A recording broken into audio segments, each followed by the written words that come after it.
आणि सर, आता तुमच्या सिक्युरिटीची जबाबदारी मी स्वतः पर्सनली घेतोय. थँक्यू. माय प्लेजर. ह्या घरची सिक्युरिटी वीक आहे हे दाखवून देण्याची तुमची जी पद्धत होती ना, ती योग्य नव्हती.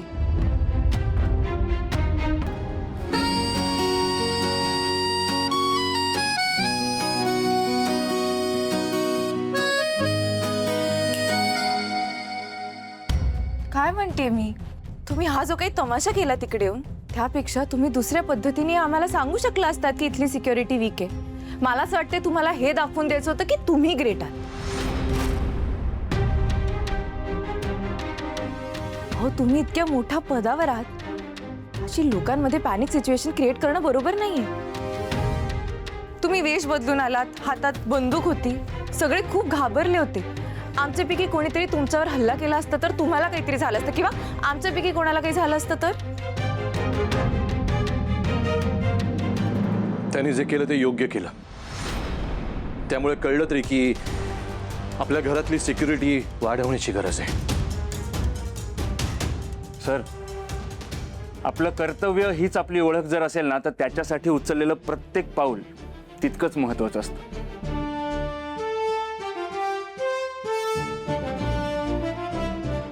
आणि बाय द वे, तुम्ही कोण? मी श्रावणी राजे शिर्के. म्हणजे तुम्ही शुभूची असिस्टंट. हो. माझी असिस्टंट आणि साहेबांची मुलगी.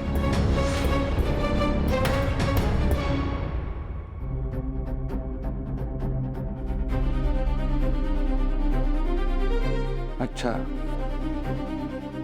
छान वाटलं तुम्हाला भेटून. मलाही छान वाटलं. तुमच्या कामाची पद्धत मला आवडलेली नसली ना, तरी सुद्धा तुम्ही जे काही केलं ते खरंच कौतुकास्पदच आहे. आणि तुमचा गेटअप खूप छान, कोणालाही ओळखू आला नाहीत. मला खूप आवडला. थँक्यू. काय आहे, वेगवेगळ्या गुन्हेगारांना पकडण्यासाठी हे असे गेटअप करावे लागतात कधी कधी. पण तुम्हाला आवडलं, मला छान वाटलं. बरं, कधी आलात कोल्हापुरात आणि आता कुठल्या पोलीस स्टेशनला अपॉइंटेड आहात? खरं तर आजच आलोय कोल्हापुरात. पण आता असं वाटतंय की कदाचित आधीच यायला हवं होतं.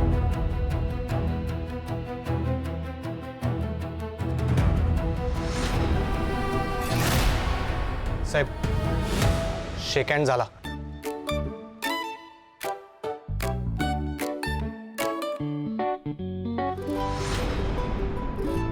शिव, याला कोल्हापूर फिरवण्याची जबाबदारी तुझी आणि तुझ्या असिस्टंटची. त्याला काहीही कमी पडता कामा नये. हो साहेब. हो, मी स्वतः फिरवीन, तुम्हाला अख्खं कोल्हापूर दाखवेन.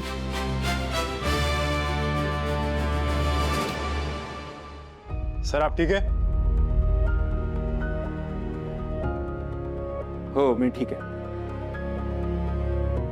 माझा पर्सनल असिस्टंट आहे विशाल. खरं तर त्याची बदली मीच करून घेतली इथे. त्याला मराठी येत नाही, पण मराठी बोलायला शिकतोय तो. खूप मेहनती आहे बरं का sir. Hello everyone. Hello hello hello. नमस्कार. नमस्कार. निघतो मी आता. तुम्ही काळजी घ्या तुमच्या तब्येतीची. आणि हा, तुम्हाला इथून पुढे काहीही लागलं तरी मी किंवा विशाल, आमचा नंबर आहे तुमच्याकडे, तुम्ही प्लीज कॉल करा. येतो. मी येते ना बाहेर सोडायला. या.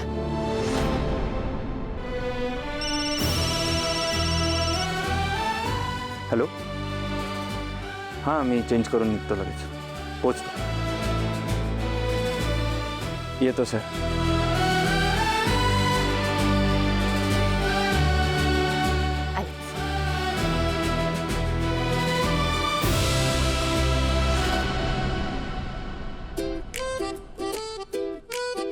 या श्रावणीला ना काय बी कळत नाही. काय रे शुभू, काय एकटाच बडबडतोयस?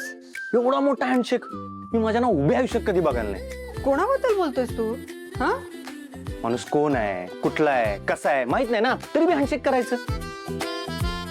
अच्छा. अरे पण तुला इतका रागवायला काय झालंय? मला काकू काकू रुद्रप्रताप काय डॅशिंग आहे ना तो. आणि नाव तर किती मस्त आहे, रुद्रप्रताप. हे काय नाव आहे? रुद्र प्रताप. ऐतिहासिक नाव वाटते, कुठल्या तरी ना इतिहासातल्या पुस्तकातलं नाव वाटते, रुद्र प्रताप.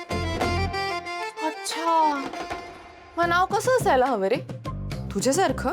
शुभंकर. काय सात्विक नाव आहे.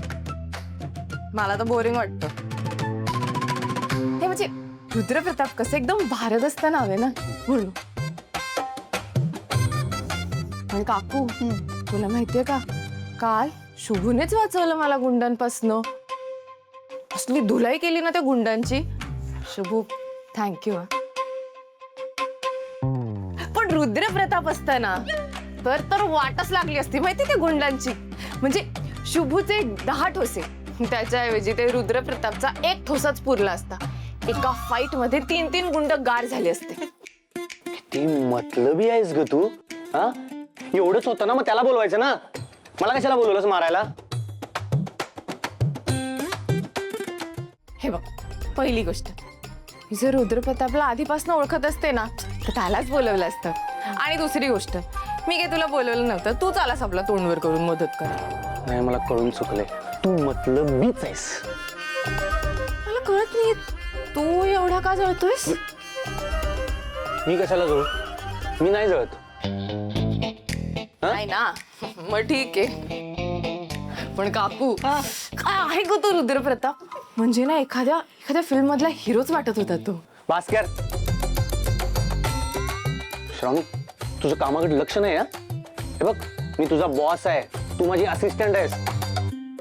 कामाकडे लक्ष नाही दिलंस ना, काढून टाकीन मी.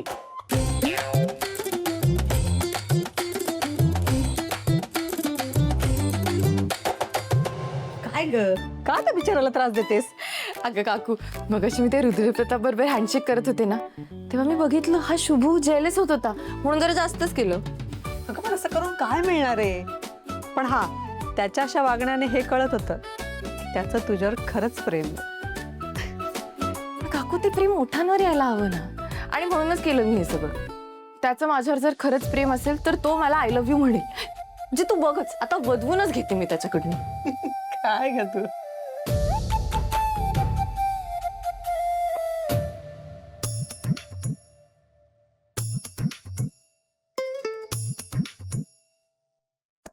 श्रावणीचं काय डोक्यात चालू असतं काय कळतच नाही. म्हणजे मी वेगळ्या वाटेने जात असतो. काय म्हणजे डोक्यात काय चालतंय समोरच्याचं हे कसं कळणार आहे मला कळतच नाही. खरं डोक्याला ताप झालाय माझ्या.